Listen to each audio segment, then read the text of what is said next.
Hello and welcome to my channel. आप सभी का मेरे चैनल पर स्वागत है। जैसा कि आपने अभी एक सर्कुलर आया था जो इस समय दिल्ली गवर्नमेंट का एक बहुत ही इनोवेटिव और फ्यूचर को ध्यान में रखते हुए प्रोजेक्ट चल रहा है, जिसको हम पहले भी कर रहे थे। एंटरप्रेन्योरशिप माइंडसेट करिकुलम EMC हमारे स्कूल्स में पहले से ही था। अब इसमें बिजनेस ब्लास्टर जो इनिशिएटिव गवर्नमेंट ने इसमें ऐड किया है, उससे रिलेटेड ये वीडियो है कि किस तरीके से इसको एग्जीक्यूट किया जाएगा। तो क्लासरूम एग्जीक्यूशन कैसे होगा, उससे रिगार्डिंग एक सर्कुलर इशू हुआ था, उसकी गाइडलाइन से रिगार्डिंग, तो उस पर आज हम इस वीडियो में डिस्कस करेंगे। जितनी भी उसकी कंप्लीट गाइडलाइंस हैं रिगार्डिंग द प्रोजेक्ट, वो इस वीडियो में मैंने कोशिश की है आपके सामने रखने की। उम्मीद करता हूँ आपको पसंद आएगी। 2 क्वेश्चन थे उस सर्कुलर में, वो क्वेश्चंस के आंसर इस वीडियो के थ्रू हम समझेंगे। पहला ये है कि क्या बिजनेस ब्लास्टर्स प्रोजेक्ट है, और फिर इस सर्कुलर का क्या पर्पस है। तो देखिए, सर्कुलर इशू हुआ था 16 सितंबर को।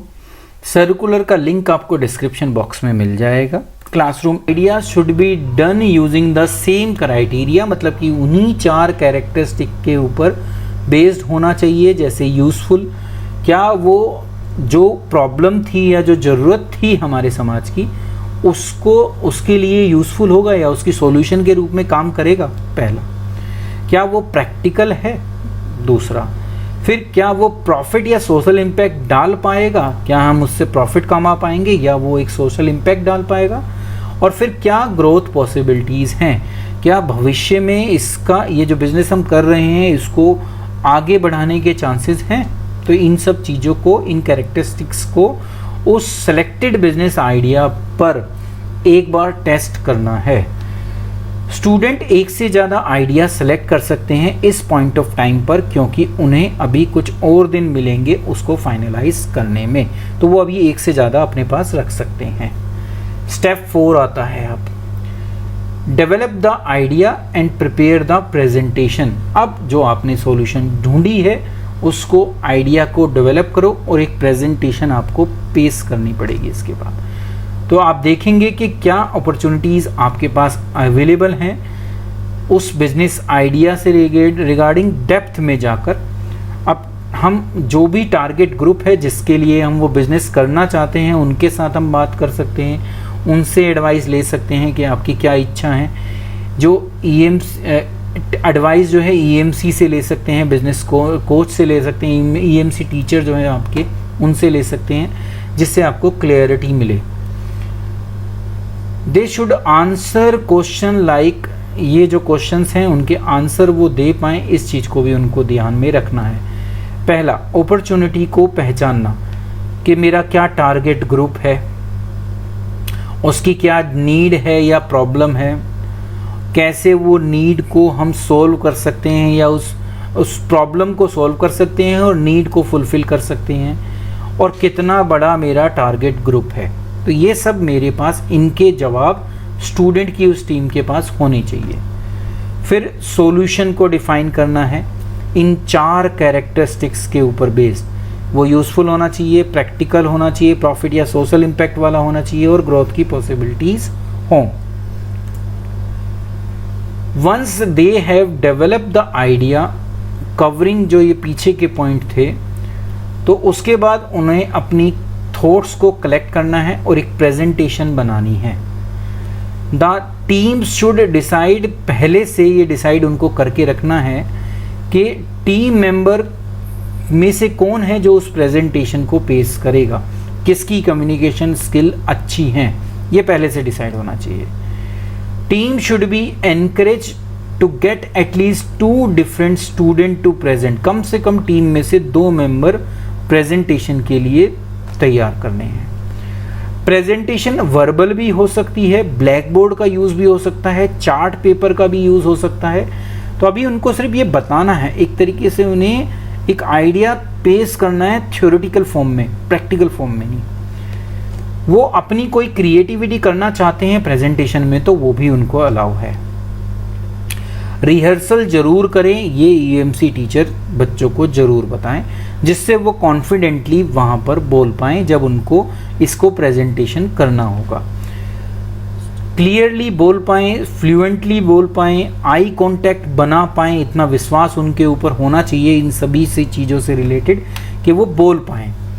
हर टीम को 5 मिनट मिलेंगी अपनी प्रेजेंटेशन को रखने की और 5 मिनट मिलेंगी क्वेश्चन आंसर के लिए, ये देखना है। फिर आता है स्टेप 5 जहाँ पर प्रेजेंटेशन होगी, फीडबैक होगी और सीड मनी को डिस्ट्रीब्यूट कर दिया जाएगा। जब टीम बिजनेस आइडिया को डेवलप कर लेगी, प्रेजेंटेशन बना देगी, तो उसके बाद उनको अपने बिजनेस आइडिया को क्लास के सामने रखना पड़ेगा।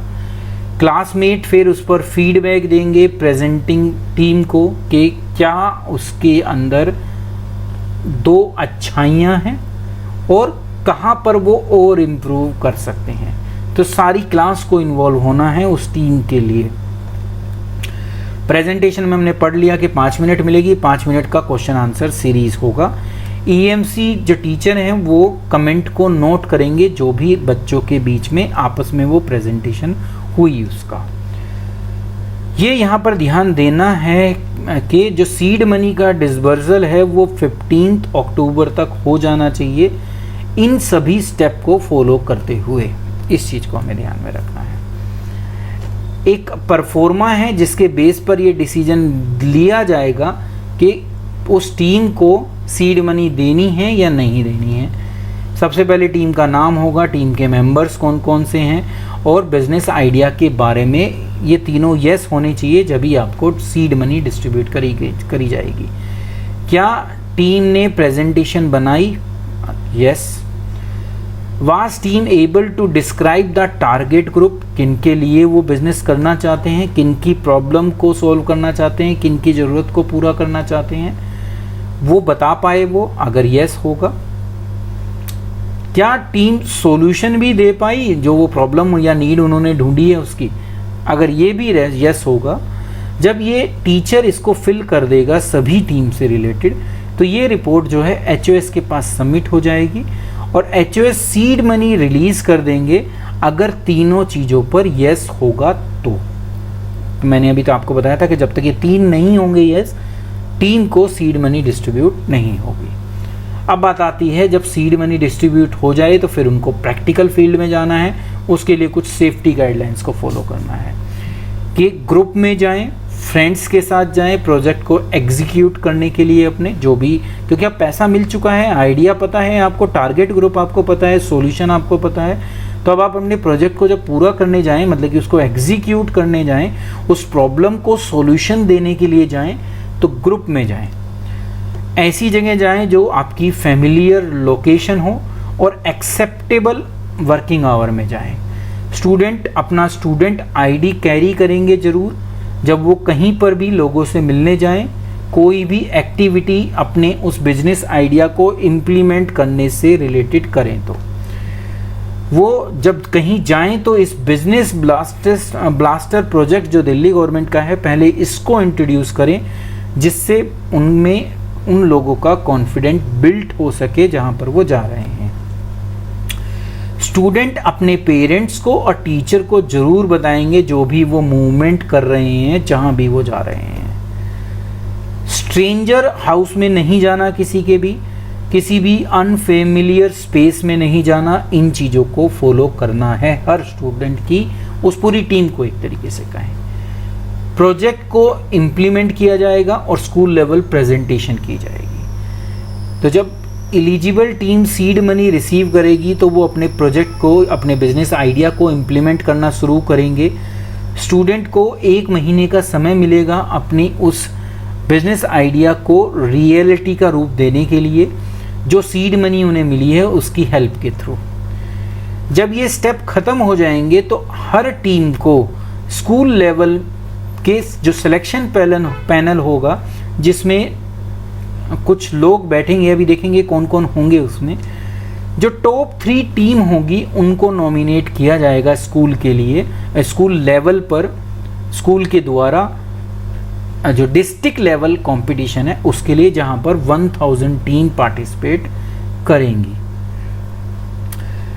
राउंड 2 आगे उसके बारे में डिटेल आएगी। ईएमसी की जो टीम है उसको ये इन्फॉर्म कर दिया जाएगा। जब वो इम्प्लीमेंटेशन करें तो इंटरेक्शन जितने भी कस्टमर हैं जिनसे हो सकता है, कस्टमर का मतलब टारगेट ग्रुप, क्योंकि हमने बार बार टारगेट ग्रुप की बात की है, तो जितने ज़्यादा कस्टमर के साथ आप इंटरेक्ट कर सकें वो उतना ही अच्छा है। अपने जो बिजनेस कोच या ईएमसी टीचर हैं उनसे एडवाइस लेते रहें। Team should write down their plan, जो है उसको राइट डाउन करें, क्योंकि जब भी आप प्रेजेंटेशन इफेक्टिवली दे पाएंगे। और नोट्स बनाएं हर एक टॉपिक पे। उन 4 जो कैरेक्टरिस्टिक्स उन्होंने बताई हैं उनको ऊपर भी नोट डाउन करें, मतलब कि अच्छी प्रेजेंटेशन बनाएं, जिससे जब फाइनल प्रेजेंटेशन आपकी हो तो आप टॉप 3 टीम जो स्कूल की हैं उसमें सिलेक्ट हो पाएं। स्टार्ट करने से पहले देखें कि क्या वो बिजनेस आइडिया एक्चुअली यूजफुल है, क्या वो किसी प्रॉब्लम को सॉल्यूशन दे रहा है, क्या किसी प्रॉब्लम की सॉल्यूशन दे रहा है, किसी ज़रूरत को पूरा कर रहा है, ये ज़रूर देख लें। जो भी आपका टारगेट ग्रुप है, मतलब कि वही कस्टमर की बात है यहाँ पर, वो सर्वे कर सकते हैं, इंटरव्यू ले सकते हैं, जो भी उनका टारगेट ग्रुप है उनका। शुरू करने से पहले की बता रखी है। बिल्ड मतलब कि उसको आगे कैसे बढ़ाएं, तो फिर वो देखें कि क्या वो बिजनेस आइडिया एक प्रोडक्ट या एक सर्विस होगी, क्या आपको देना है बिजनेस आइडिया के रूप में, क्या लेना है, आपको कोई प्रोडक्ट देना है या अपनी कोई सर्विस देनी है। एग्जाम्पल उन्होंने बनाया कि लो कॉस्ट ब्लूटूथ स्पीकर एक प्रोडक्ट है, टिफ़िन एक सर्विस है, टिफ़िन प्रोवाइड करना। तो आप दोनों में से कुछ भी कर सकते हैं, ये आपको देखना है कि आपके लिए क्या सही है। किसी प्रोडक्ट को बनाना या सर्विस देना, ये आपको देखना है। ये सिंपल वर्जन है, आप इससे आगे भी देख सकते हैं। बजट ज़रूर बनाएं कि आपके पास कितनी सीड मनी है और किस तरीके से आप अपने इस बिज़नेस आइडिया को इम्प्लीमेंट करेंगे। क्या उसका सोशल इम्पैक्ट है, मतलब कि कितनी सॉल्यूशन या ज़रूरत को फुलफिल वो कर रहा है। नॉट टू जनरेट प्रॉफिट, ज़रूरी नहीं है कि आपको प्रॉफिट ही कमाना है, ये कोई ज़रूरी नहीं है। हो तो बहुत अच्छा है, क्योंकि बिजनेस का जो मेन ऑब्जेक्टिव होता है वो प्रॉफिट को मैक्सिमाइज करना ही होता है। और देखें कि team will get the money to sustain their work, कम से कम जितना पैसा वो लगा रहे हैं उतना तो वापस मिले, सबसे पहले इसको देखना है, क्योंकि जब भी आप सर्वाइव कर पाओगे अपने बिजनेस आइडिया के साथ। बेचने की बात आती है तो वो देखें कि कितने जो कस्टमर है वो कितने पैसे उसके लिए देने के लिए तैयार है, चाहे वो प्रोडक्ट हो चाहे वो सर्विस हो, जिसके बेस पर आप अपने प्रोडक्ट की या सर्विस का प्राइस डिसाइड करेंगे। तो यहाँ कॉस्ट को कैसे डिसाइड किया जाता है उसके बारे में बात की जा रही है। कितने कस्टमर हैं आपके या डोनर हैं जो उस कॉस्ट पर उस चीज़ को खरीदने के लिए तैयार हैं। Come up with the name of their product और सर्विस, अपने प्रोडक्ट को एक नाम या उस सर्विस को एक नाम ज़रूर दें। मार्केटिंग का प्लान बनाएं कि किस तरीके से आप लोगों तक अपनी उस प्रोडक्ट या सर्विस को पहुंचा पाएंगे। अट्रैक्ट कैसे करोगे कस्टमर को, ये बहुत ज़रूर है। पोस्टर बनाओगे, राइटअप्स लिखोगे, वीडियोस बनाओगे, किस तरीके से मार्केटिंग करोगे, अवेयरनेस बढ़ाओगे, उसकी नॉलेज, उसकी यूज़फुलनेस, उसकी प्रॉब्लम सॉल्विंग एबिलिटी अपने टारगेट ग्रुप तक पहुंचाओगे, जिससे कस्टमर अट्रैक्ट हो सके। और फिर एक्चुअल कस्टमर को बेचने का काम शुरू होता है और उनकी फीडबैक ली जाए कि उनको वो पर्टिकुलर प्रोडक्ट या सर्विस कैसी लगी। फिर ग्रो की बात आती है, बढ़ाना, अपने बिजनेस को बढ़ाना। तो जैसा आपका एक्सपीरियंस हो उसके हिसाब से ही आप बिल्ड करेंगे और पार्ट को सेल करेंगे। फीडबैक जैसी कस्टमर से मिलेंगी, आप देखोगे कि क्या चेंजेस आपको लाने चाहिए जिससे आप और आगे बढ़ सकें। Will have to made in product और services to make it more attractive to the customer. साथ ही साथ एक प्लान बनाना होगा जहां पर आप प्रिपेयरिंग एंड बजट बनाएंगे। किस तरीके से बजट का काम देखोगे, क्योंकि पैसा हमारे पास लिमिटेड है ना, तो हमें देखना है कि उसका कैसे हम मैक्सिमम यूज़ कर पाएँ और सर्विस दे पाएँ अपनी कस्टमर को। ये ग्रो के अंदर आता है। उसके बाद हमें स्कूल लेवल पर प्रेजेंटेशन देनी है। जब ये 3 पार्ट हो जाएं तो एक प्रेजेंटेशन बनाएं जहां आप अपने उस बिजनेस आइडिया में आपने क्या किया, क्या आपने उस जो प्रॉब्लम का सॉल्यूशन दिया था या एक नीड को फुलफिल करने का ऑल्टरनेटिव दिया था, क्या वो पूरा हो पाया, इसको आपको प्रैक्टिकली बताना है विद योर प्रेजेंटेशन। असेसमेंट जो होगी वो आपने प्रोजेक्ट में क्या किया, टीम वर्क आपका कैसा था, क्वालिटी ऑफ प्रेजेंटेशन, देखिए इम्पॉर्टेंट है, तो आपको जो आपने किया है उसको प्रेजेंट भी करना है, इस चीज़ को ध्यान में रखें कि लास्ट प्रेजेंटेशन वो आपकी नहीं है, इस चीज़ को भी आपको याद रखना है क्योंकि आपको अभी 2 राउंड और आगे भी प्रेजेंटेशन देनी है। तो आप भविष्य के लिए भी अपने आप को तैयार करते रहें जिससे आप आगे भी उससे भी अच्छी प्रेजेंटेशन अगले लेवल पर दे सकें। तो स्कूल लेवल जो प्रेजेंटेशन होगा, जो पैनल के सामने आपको देनी पड़ेगी, जिसको EMC कोऑर्डिनेटर ऑर्गेनाइज करेंगे और इस पैनल में HOS होंगे स्कूल के, EMC कोऑर्डिनेटर होंगे, मेंटर टीचर होंगे और जो बिजनेस कोच अगर आपको असाइन किया गया है सेंट्रल टीम में या आइडेंटिफाई किया है HOS ने, वो उसमें पैनल में होंगे। द पैनल जो है वो रेट करेगा हर टीम के प्रोजेक्ट को, जो भी क्राइटेरियाज अभी हम देखेंगे, और जो टॉप 3 टीम होंगी स्कूल की वो राउंड 2 के लिए नॉमिनेट होंगी।